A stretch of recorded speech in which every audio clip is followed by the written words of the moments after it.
Leaving his pregnant wife behind, a billionaire watches in panic as she moves in with a CEO in the glamorous corridors of New York's high society, where fortunes shift with a single deal and reputations rest on whispers. A shocking betrayal was poised to topple a gilded empire. Sebastian Wentworth, a calculating billionaire with an impeccable pedigree, made the reckless decision to walk out on his pregnant wife, Harper Sullivan Wentworth, at a time when she needed him most. Unbeknownst to him, she would find support in an unexpected place. James Astor, a powerful CEO whose charm and compassion eclipsed Sebastian's cold ambition. As scandal brews and loyalties are tested, everyone wonders, how far will desperation and regret drive the man who once had everything?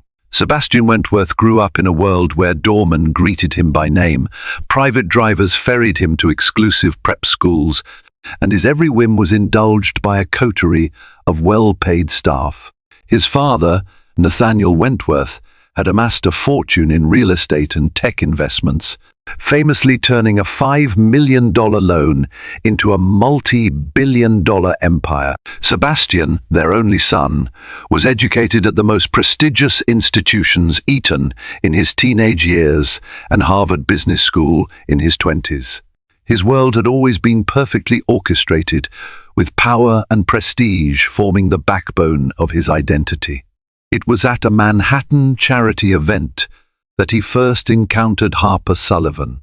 While everyone there flaunted wealth in designer suits and jewel-toned gowns, Harper wore a simple, understated dress with minimal jewelry.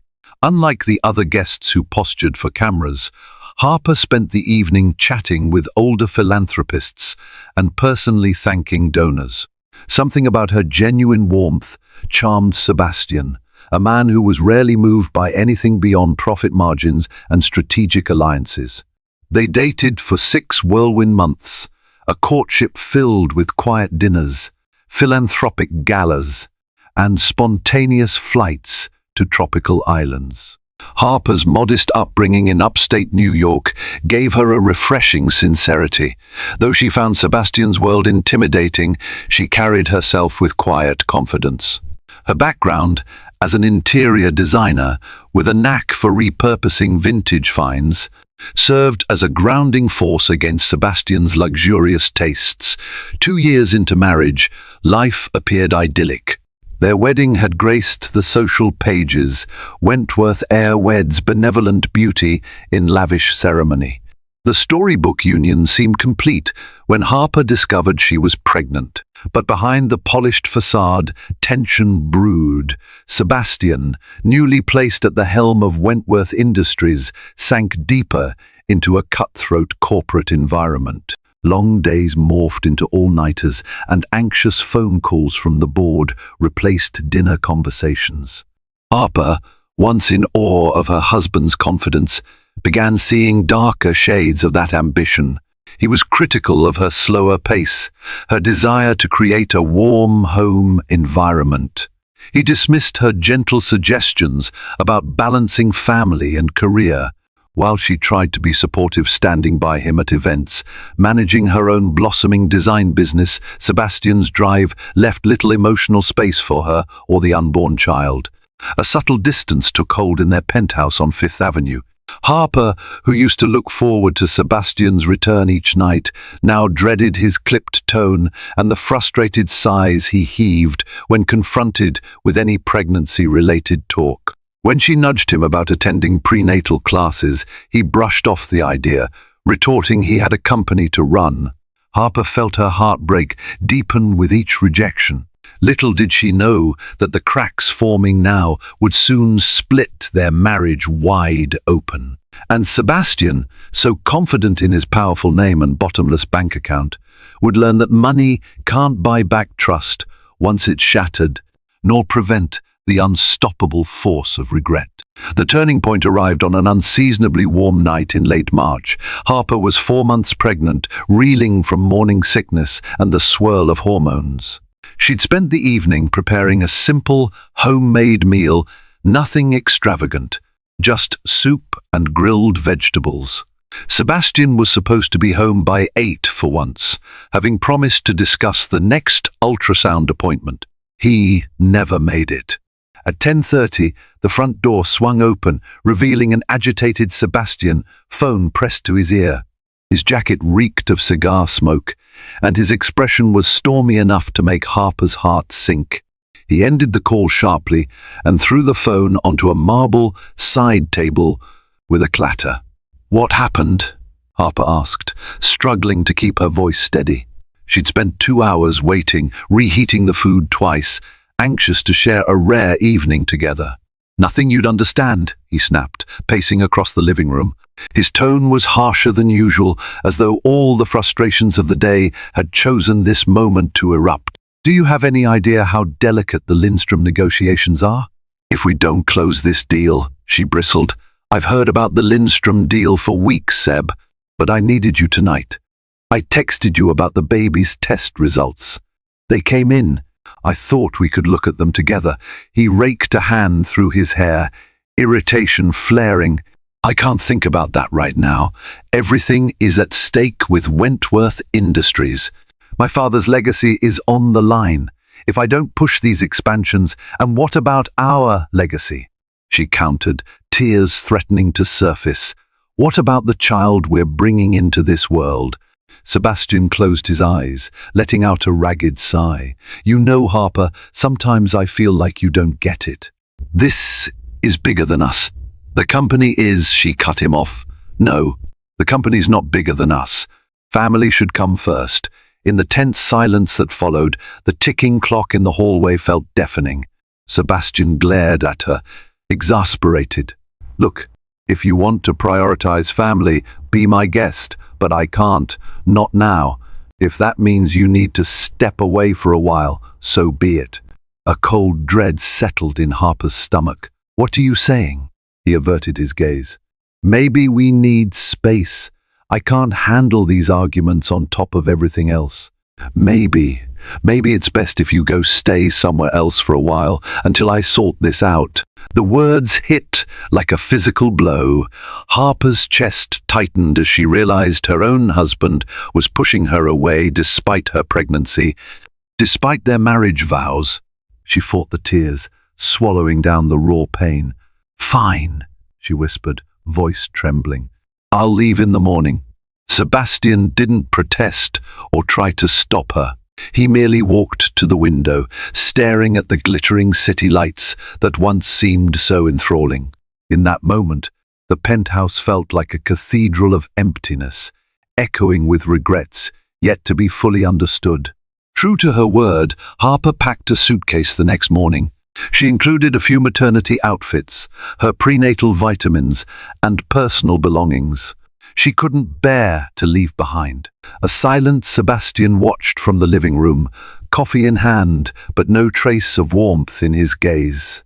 She tried to catch his eye one last time, hoping he'd apologize or ask her to stay.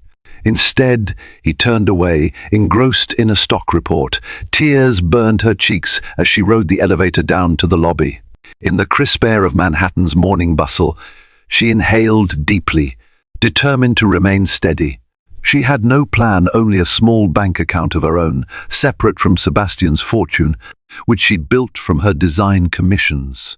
Home wasn't an option. Her parents were no longer alive, and she had no siblings to turn to. Her only lifeline was her best friend, Dana Holloway, a marketing executive who lived in a modest condo in Tribeca. When Dana opened her door, she let out a shocked gasp at Harper's disheveled appearance. "Harper, oh my God, what happened?" Wordlessly, Harper broke down, the sobs she'd contained finally bursting free. Dana gathered her into a fierce hug, rubbing her back as she cried. When she could speak, Harper recounted the fight from the previous night, how Sebastian demanded space, how he was consumed by business ambitions. Dana's voice shook with anger. "He kicked you out? While you're pregnant? That's insane. You can stay here for as long as you need. We'll figure something out." Harper spent the day at Dana's, lying low and ignoring the phone that occasionally buzzed with calls from the penthouse's landline. She wasn't ready to face Sebastian's demands, likely more corporate speak about strategy or a half-hearted mention about a marital arrangement. Instead, she lay in bed, resting a hand on her belly and wondering how her life derailed so quickly. That afternoon, a stroke of relief arrived in the form of an unexpected email. James Astor, CEO of a boutique venture capital firm called Astor Holdings, had seen Harper's portfolio of design work through a mutual acquaintance. He was renovating his Westchester estate and needed an interior designer to reimagine the space. The contract promised to be lucrative, not to mention a chance to channel her heartbreak into creativity. Fate, it seemed, was offering a lifeline. Harper responded promptly, setting up a meeting at Astor's corporate office. She was determined to prove she was more than just Miss S. Wentworth, a tag that had overshadowed her talent since her marriage. She also sensed that throwing herself into work might distract her from the gaping wound Sebastian left. Over the next few days, she poured her energy into preparing mood boards, sketches, and referencing design trends for James Astor's estate. When the day of their scheduled meeting arrived, she put on her best maternity blazer, practiced her pitch in the mirror, and tried to quell the swirling mix of excitement and anxiety. Little did she know that James Astor was about to become far more than just a client, and that accepting his help would set off a chain of events that would send Sebastian's world spinning out of control. The offices of Astor Holdings occupied a sleek, modern building near the Hudson River. Floor-to-ceiling windows captured panoramic views of the water, and the reception area featured minimalist art that exuded tasteful sophistication. Harper felt a flicker of nerves as she approached the front desk, recalling how her last business pitch had been overshadowed by the brand power of her soon-to-be husband, Sebastian. This time she stood alone, representing her own brand and skill. The receptionist led her to a glass-walled conference room where James Astor awaited. A tall man in his late 30s, James possessed an air of quiet assurance rather than the loud bravado that often accompanied CEOs. His crisp charcoal suit hinted at wealth, but his calm demeanor and genuine smile suggested he didn't rely on intimidation. Harper found it refreshing after years of living with Sebastian's stern sense of self-importance. "Miss Sullivan, thank you for coming," he greeted, gesturing to a plush chair across from him. "I've heard marvelous things about your design approach." Harper introduced herself, then launched into her prepared spiel showing him color palettes, architectural references, and a preliminary vision for the estate's interior. She made an effort to hide any personal turmoil, focusing purely on professionalism. James listened intently, occasionally jotting notes or asking targeted questions. As the meeting progressed, Harper sensed his interest was genuine. He was impressed by her innovative suggestions for integrating modern lines with the estate's classic structure. When she finished, he leaned back, folding his hands. "I appreciate your thoroughness. My schedule is hectic, and I need someone I can trust to manage this project autonomously. You strike me as someone who values excellence and detail." A flush of pride warmed Harper's cheeks. "Thank you, Mr. Astor. I believe in delivering the highest standards." He smiled. "I think we can drop the formalities. Call me James, and I'd be honored if you'd take on this project. My only concern, you're expecting. Will that timeline be an issue for you?" Harper's stomach twisted. She worried any mention of pregnancy might undermine her business credibility, but James's tone wasn't condescending or dismissive. It was sympathetic, as if he cared about her well-being. She cleared her throat. "I'm due in a few months. I'm confident I can manage the bulk of the planning and initial phases before then. Perhaps we can establish a short break around my due date." James nodded, an empathetic expression flickering across his features. "That's entirely reasonable. Let's finalize a contract and coordinate a schedule. If you need additional team members, let me know. I want this project done right, and I'm not afraid to invest in the best resources." Relief washed over Harper. For the first time since her marriage imploded, she felt valued for her talent. After they concluded, James walked her to the lobby, sharing tidbits about the estate's history. She found herself laughing at a light-hearted joke he made about the property's quirky architecture, momentarily forgetting the heartbreak she left behind. Before parting ways, he offered a business card. If you have any questions, don't hesitate to reach out. And take care of yourself, Harper. Stress can be tough during pregnancy. The sincerity in his voice caught her off guard. She realized how starved she was for genuine kindness. Sebastian had grown so distant, yet this near stranger cared enough to show concern. It bolstered her courage to keep moving forward. She stepped onto the sidewalk with a buoyant step, feeling an undercurrent of possibility stir within her.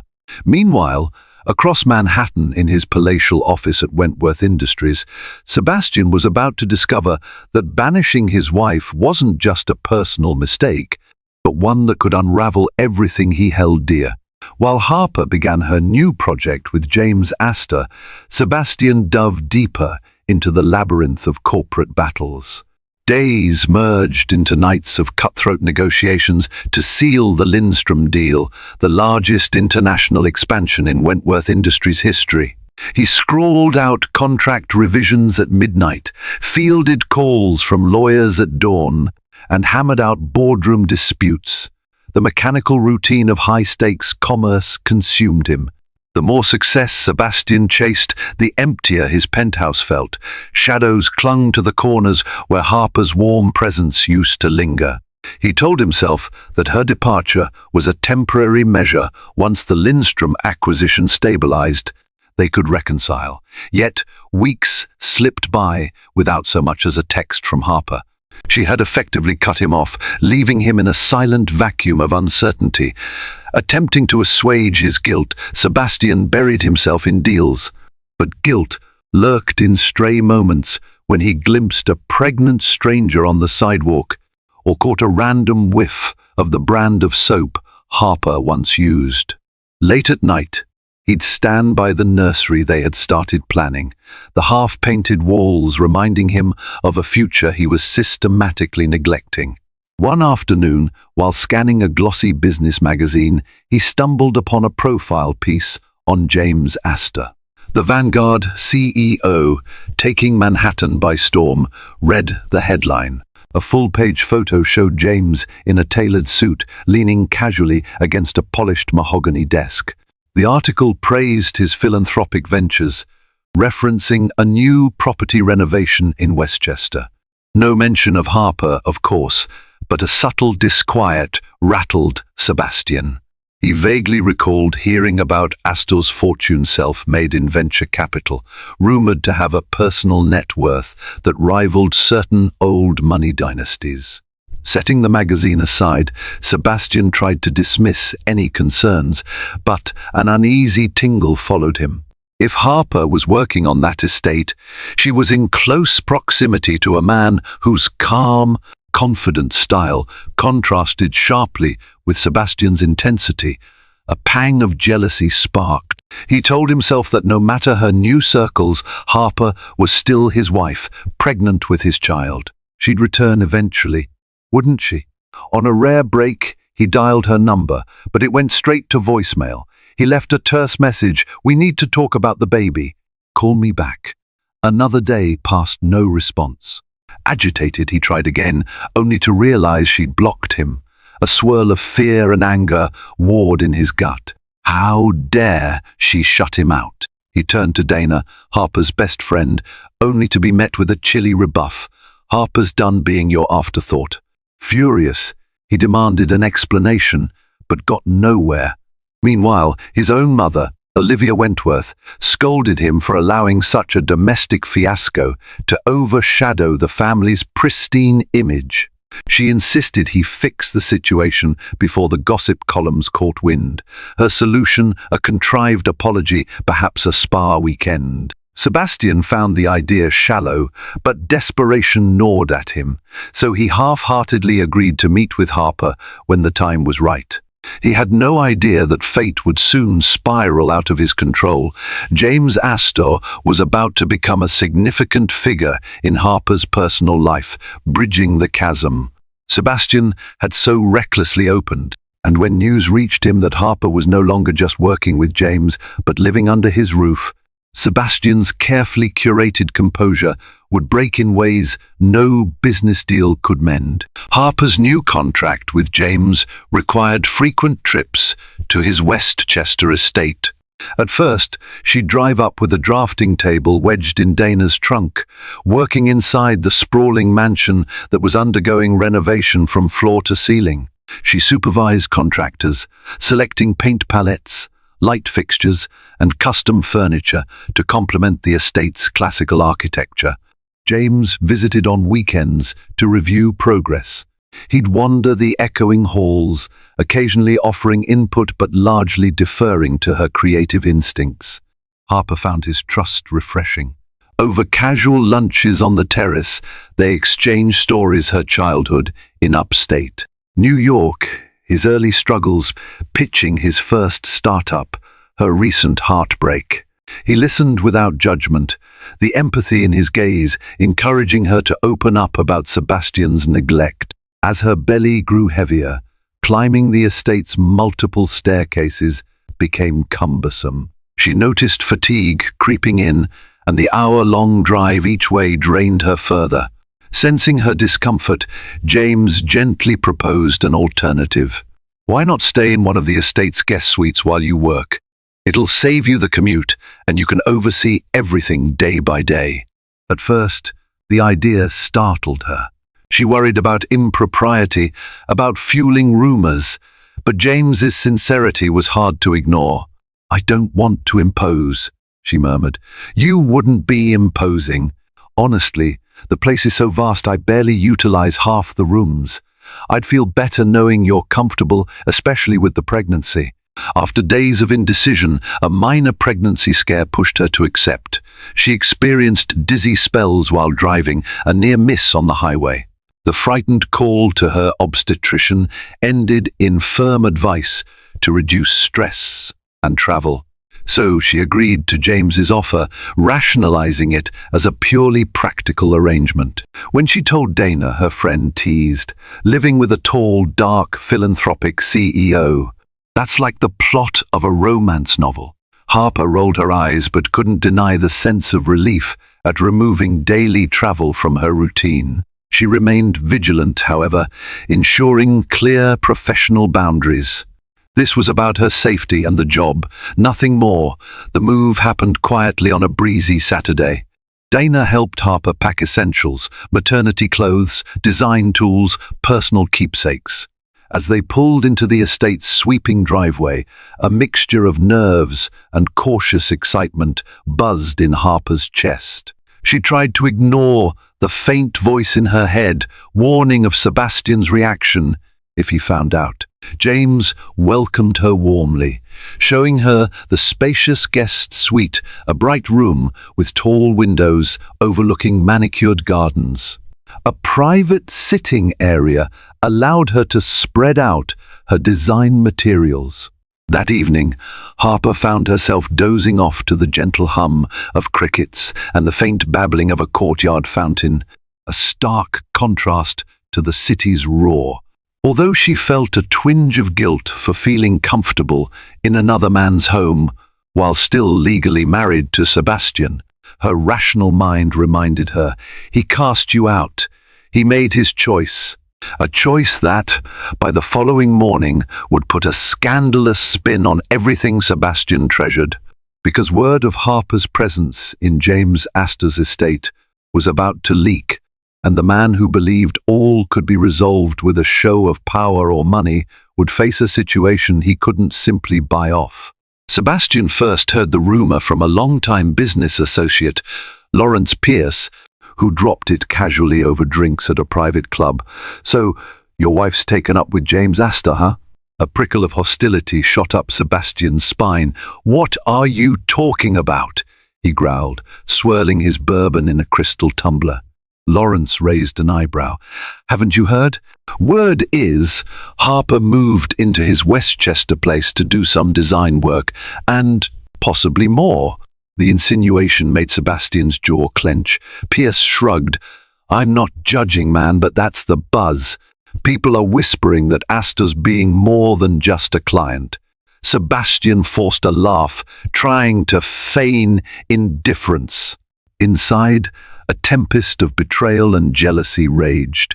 How dare Harper move into another man's estate? How dare James Astor, that upstart CEO, offer her refuge? And how had Sebastian become so divorced from his own wife's affairs that everyone else found out before him? He cut the evening short, ignoring the curious stares of other members as he stormed out of the plush lounge. In the privacy of his town car, he dialed Harper's number again, still blocked. Furious, he texted Dana, demanding answers. She responded with a curt message. She's safe. That's all you need to know. Overcome with rage, he hammered out a second text, only to see that she too had blocked him. He was completely shut out. The next morning, he sought out his mother, Olivia Wentworth, hoping for maternal backing. Olivia was perched in her elegant parlor, reading the Financial Times. She set aside the paper, lips tight. Sebastian, your father and I taught you better than this. Society is buzzing about Harper living with another man. He slumped onto a velvet settee, tension making his shoulders rigid. She overreacted. I told her we needed space. I never told her to shack up with some CEO. Olivia's polished nails tapped on the side table. You told your pregnant wife to leave? My God, Sebastian, what were you thinking? I was under so much pressure with the Lindstrom deal, he began, but she cut him off. Business is no excuse to abandon your family. You risk more than just your marriage. Our entire reputation is on the line. She exhaled, rising. You must fix this before the tabloids spin it into a scandal. It dawned on Sebastian that while he was fixated on expansions and brand deals, Harper was seeking solace elsewhere. The day ended with him pacing the penthouse, mind racing. He considered driving up to Westchester, forcibly confronting her and James. But such a move risked turning an already delicate situation explosive, and Sebastian disliked losing face, especially if Harper refused to see him. Instead, he formed another plan, to approach James Astor directly under the guise of a business conversation. He rationalized that they were both men of power. Surely they could reach an understanding. And deep down, Sebastian believed that once James realized he was infringing on a billionaire's territory, he'd relent. In the hush of the night, Sebastian tried to quell the uneasy memory of the final look on Harper's face when she left. He recalled her eyes brimming with heartbreak. He'd never meant to sever ties so harshly, but spurred by arrogance and the illusions of control, he had. Now, faced with rumors that another man was stepping into the paternal role, Sebastian's heart pounded with unspoken fear. Because for all his fortune, he was powerless to purchase the redemption he so desperately craved. To secure a meeting with James Astor, Sebastian invoked a veneer of business interest. He had his assistant reach out, expressing potential synergy between Wentworth Industries and Astor Holdings in certain tech investments. The ruse worked. Within 2 days, James agreed to a sit-down, presumably anticipating a fruitful corporate alliance. The meeting was scheduled at a neutral location, a private lounge within Manhattan's illustrious Meridian Hotel. Sebastian arrived early, unsettled by the tension thrumming in his veins. He'd practiced calm lines in front of the mirror, determined not to let jealousy unravel him. This was a man-to-man discussion, he reminded himself. No outbursts. James Astor walked in precisely on time, exuding the composed confidence of a man who earned his success through intelligence and empathy. He wore a tailored navy suit, matched by a crisp white shirt. As he approached, Sebastian noticed James's eyes, a certain warmth behind them, a calm steadiness. "Mr. Wentworth," James greeted, extending a hand. "Thanks for inviting me. My schedule's tight, but your assistant mentioned a collaboration opportunity." Sebastian forced a polite smile, shaking James's hand. They settled into plush chairs near the lounge's window. For the first few minutes, Sebastian tried discussing possible business angles, joint acquisitions, or philanthropic endeavors. James listened, but a faint frown tugged at his brow, as if sensing something was off. Finally, Sebastian cut to the chase. "I understand you've hired Harper, my wife, to renovate your Westchester property." James's eyes flickered in acknowledgement. "Yes, she's been doing an excellent job. Her designs are stunning." Sebastian stiffened. "I also hear she's been staying there." James took a measured breath, placing a hand on his knee. "Harper's living arrangements are her personal choice. She's had a difficult time recently. She wouldn't be in difficulty if she hadn't walked out on me," Sebastian retorted, trying to keep his tone even. "Surely, James, you understand how it looks, my pregnant wife staying under your roof." James met his gaze steadily. "I offered her the guest suite because her commute was draining and she needed a peaceful space. She's carrying a child, your child. She deserves comfort and safety." The words struck Sebastian like an accusation. He clenched his fists. "I appreciate that, but you also realize it's causing rumors. People assume there's more to it. If by more to it you mean a romantic entanglement, that's not something I need to defend." James's voice remained gentle, yet firm. "Harper is an incredible person. She's also an adult who can make her own decisions." Sebastian's anger flared. "She's my wife. We're not divorced. I have rights here." James's eyes flashed for the first time. "Then perhaps you should exercise them in a way that respects her well-being, not your ego. If you truly care, talk to her, own your mistakes. Don't blame me for providing her a safe haven when you turned her away." Silence crackled between them. Sebastian realized James wasn't cowering or stepping aside. The man was calmly asserting that Harper had agency and that her comfort took precedence over Sebastian's pride. Tight-lipped, Sebastian stood. "Thank you for your time. This conversation has been enlightening." James rose as well, offering no handshake this time. "If you truly want what's best for Harper, show her. Actions speak louder than words." Sebastian left the lounge, his emotions a storm of resentment, regret, and a grudging respect. James Astor had bested him in composure. Worse, the man seemed genuinely invested in Harper's welfare. That was a game-changer. Sebastian never expected a philanthropic CEO who might offer not just shelter, but the kindness and stability Sebastian failed to provide. News of the tension between Sebastian Wentworth and James Astor soon filtered through Manhattan's upper crust. Though discreet, the exchange at the Meridian Hotel was spotted by a paparazzo lurking near the lobby. Speculation surged that the meeting had ended acrimoniously. Society circles buzzed. Was Harper divorcing Sebastian? Would the baby be raised with James as a surrogate father? None of this made its way into official tabloids yet, but the hush of private conversations carried the rumor like wildfire. Allies of the Wentworths fretted over the family brand's potential tarnish. Board members at Wentworth Industries quietly expressed concern that Sebastian's personal drama might distract from crucial deals. Meanwhile, distant relatives of Harper's, who rarely engaged with her, now called to glean gossip. Harper, tucked away in the peaceful enclave of James's estate, discovered the swirl of speculation one morning when Dana forwarded an email from a friend. The friend, a socialite, wondered if Harper had truly abandoned her marriage for James Astor's billions. Mortified, Harper cradled her phone, reading the message with trembling hands.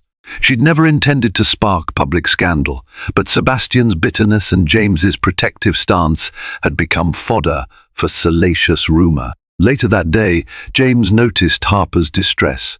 She was reviewing paint samples in the grand foyer when he approached. "You look upset," he commented gently. "What's wrong?" She hesitated, then showed him the email. "They think we're an item. That I used my pregnancy as a stepping stone to jump from one billionaire to another." Her cheeks flamed with shame. James's expression darkened. "That's ridiculous. You have nothing to prove to those gossips. You're here for work and your safety." She tried to smile, but tears pooled in her eyes. "I just hate being a spectacle. Sebastian's mother must be mortified. And well, he might be furious. Let him be," James said firmly, though not unkindly. "You deserve peace, Harper. You're not a commodity to be traded between powerful men." His words eased some of her tension. She nodded, resolving to press forward with the project and avoid the outside noise. Meanwhile, she scheduled an appointment with her obstetrician to ensure the baby was still thriving amid the emotional upheaval. Unbeknownst to her, Sebastian was busy orchestrating a new approach, one that combined legal strong-arming and manipulative charm. He consulted a high-profile divorce lawyer, Marcus Silverstein, behind closed doors. The plan: if Harper refused to return home, Sebastian could leverage his paternal rights. He painted the scenario as though Harper had abducted his unborn child by refusing him contact. Marcus cautioned him, "Your standing in court might be compromised if the judge views your actions as abandonment. Are you sure you want to escalate this legally?" Sebastian's eyes narrowed. "I'm not giving up. That child is mine. I refuse to let James Astor or anyone else overshadow that." The lawyer gave a non-committal nod, letting Sebastian's determination hang in the air. That same evening, Sebastian typed a carefully crafted letter to Harper, adopting a gentler tone. He apologized for his outburst, claimed he missed her, and wanted to settle matters privately. In truth, it was a ploy to coax her away from Astor's domain. When Harper received the email, a swirl of conflicting emotions overcame her. She read his words, references to their early love, regret for the misunderstandings, and tears slipped down her cheeks. Part of her yearned for reconciliation, but she also recalled the coldness in his voice when he demanded she leave. Now, with her baby soon to arrive, she stood at a crossroad. Accept Sebastian's olive branch and risk further neglect, or remain in James's supportive orbit, igniting rumors and the possibility of a scandalous future. Little did she realize, fate was about to force her hand in a far more dramatic way, one that neither Sebastian nor James could fully control. 2 months later, Harper was in her 3rd trimester, juggling design deadlines and frequent prenatal checkups. She had grown close to James in a comfortable, platonic way, sharing breakfasts in the Manor's sunlit dining room, exchanging book recommendations, discussing philanthropic ideas. She found him both intellectually stimulating and emotionally grounded, a stark contrast to Sebastian's relentless ambition. She still read Sebastian's occasional emails or texts, some contrite, some angry, but left them largely unanswered.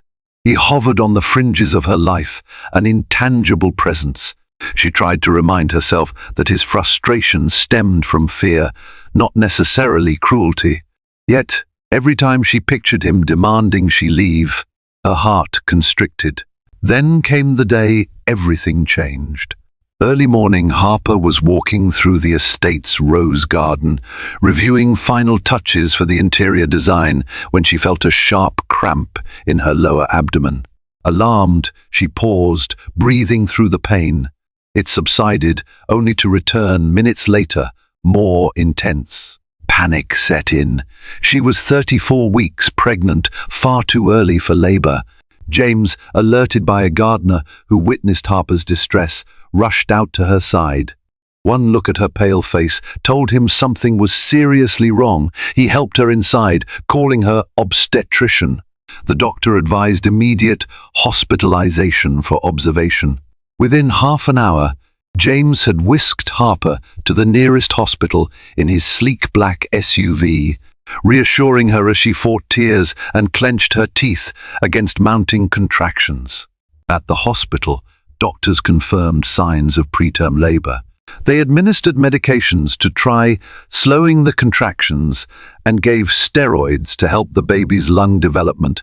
If an early birth was unavoidable, fear engulfed Harper.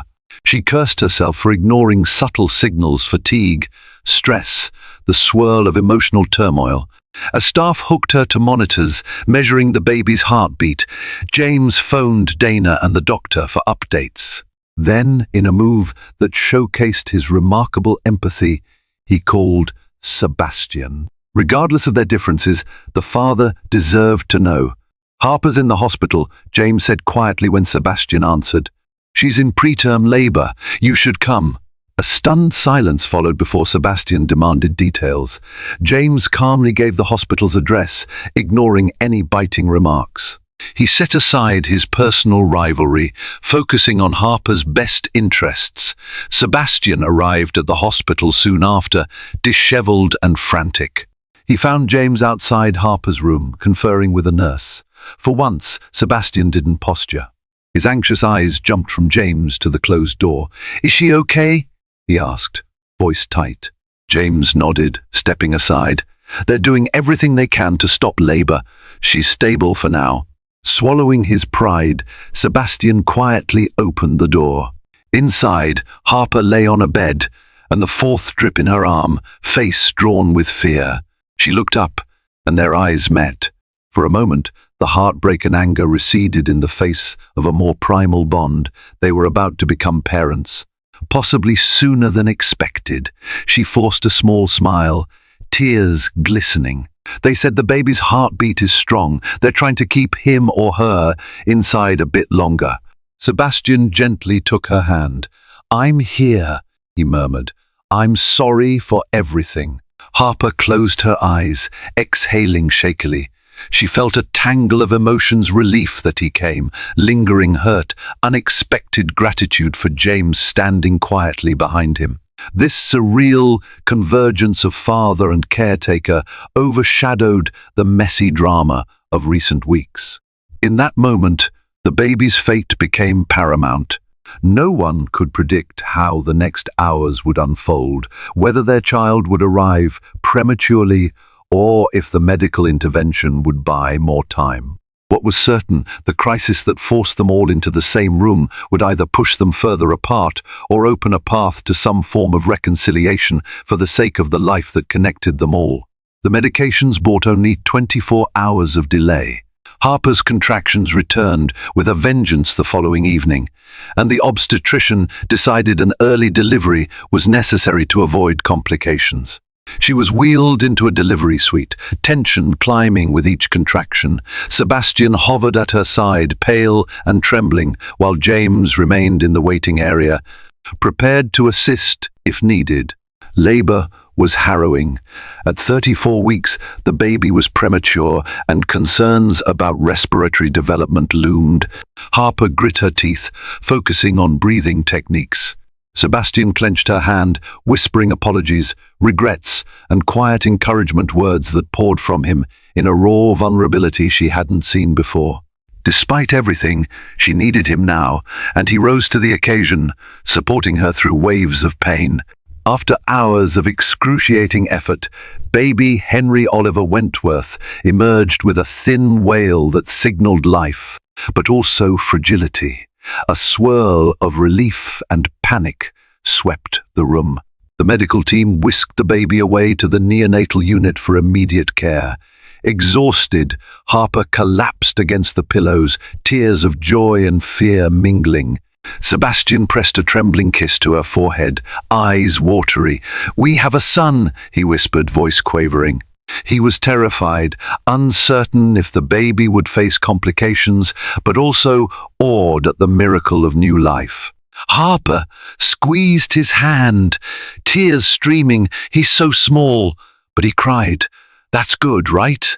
The nurses nodded, reassuring her that Henry was stable but required monitoring in the NICU. When the doctor permitted visitors, Sebastian peered through the NICU's glass, gazing at the fragile infant in an incubator.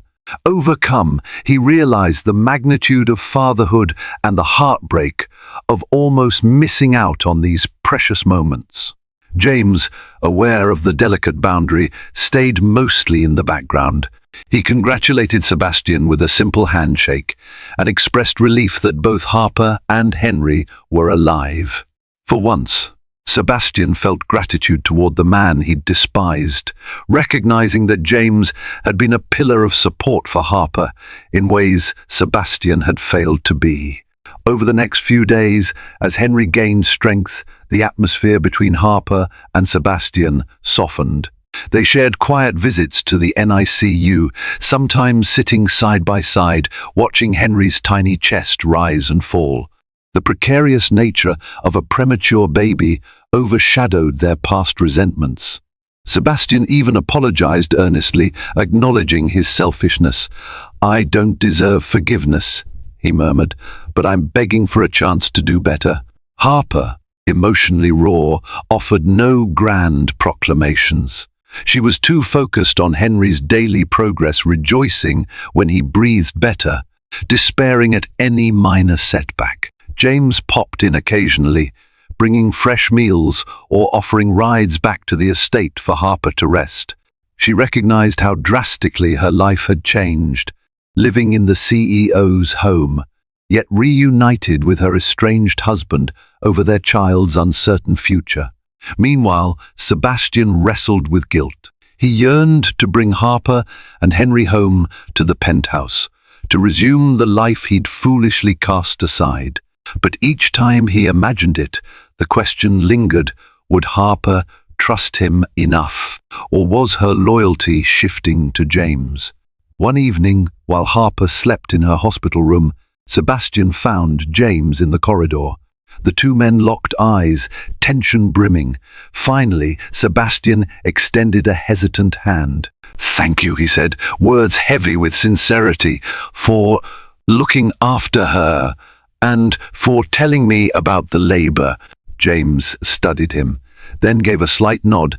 "Harper's well-being matters more than any feud. Henry's precious, he needs both his parents." Sebastian's chest tightened. "I want to do right by them." He paused, swallowing. "But if she chooses to stay at your place, that's her decision. I can't force her back."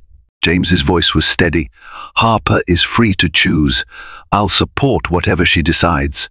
Left unsaid was the question of whether Harper might choose James. Neither man pressed for clarity. In that hospital corridor, overshadowed by the beep of monitors and the hum of overhead lights, both recognized that a fragile life had rearranged their priorities, and none of them would leave unchanged. 2 weeks later, baby Henry was healthy enough to leave the NICU.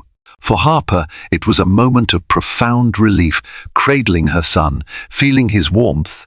Hearing his soft coos made every heartbreak and anxiety melt away. Sebastian hovered close, tears shining in his eyes when the nurses finally disconnected Henry from the last of the monitors. The question remained, where would Harper and Henry go? The day of discharge, she gathered her things in the hospital room, eyeing the suitcase. Sebastian stood by, awkwardly hopeful. Meanwhile, James arrived, offering a gentle smile. "I brought a car seat for Henry. Thought you might need it." Her gaze flicked between the two men, each representing different paths. She took a shaky breath, pressing her lips to Henry's downy head. "I appreciate everything you've done, James," she murmured, eyes glistening.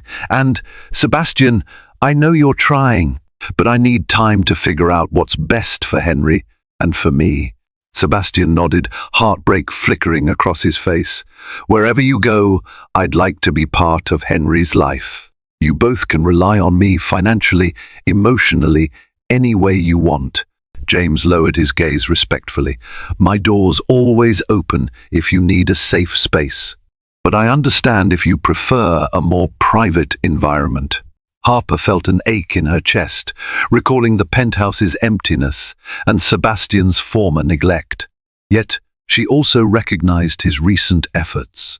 I'll go back to the estate for now," she decided, voice trembling. "It's where Henry's nursery is almost finished, and the environment's calm.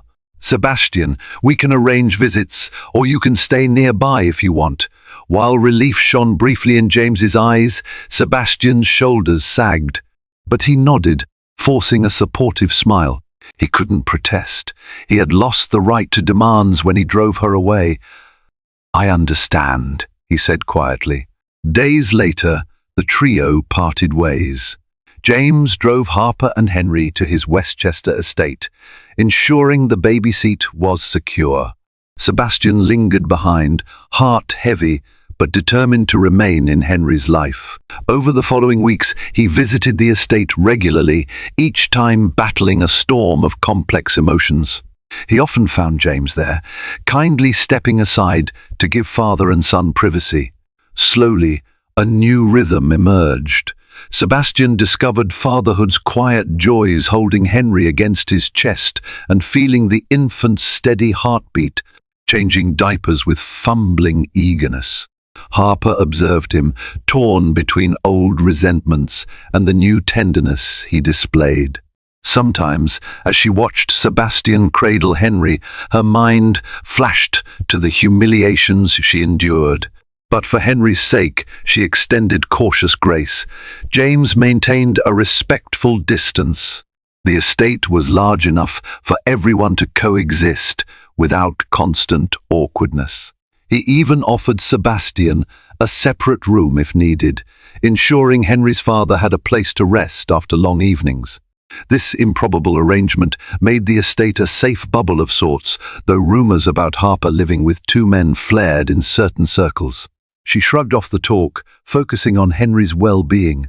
One crisp morning, while Henry napped in a sunlit corner, Sebastian and Harper walked the garden paths. He spoke haltingly about therapy sessions. He'd started an attempt to address his workaholic patterns and emotional aloofness. She listened, heart softening at the vulnerability in his voice. "I'm not perfect," he admitted, "but I see how toxic I became. I want to be better for you, for Henry, and for myself." Harper's eyes grew misty. "I need time to trust that." He nodded. "I know." They continued strolling, leaves crunching underfoot. For the first time since their fight, the conversation felt open, unguarded. Meanwhile, from the manor's library window, James watched them with a subdued smile.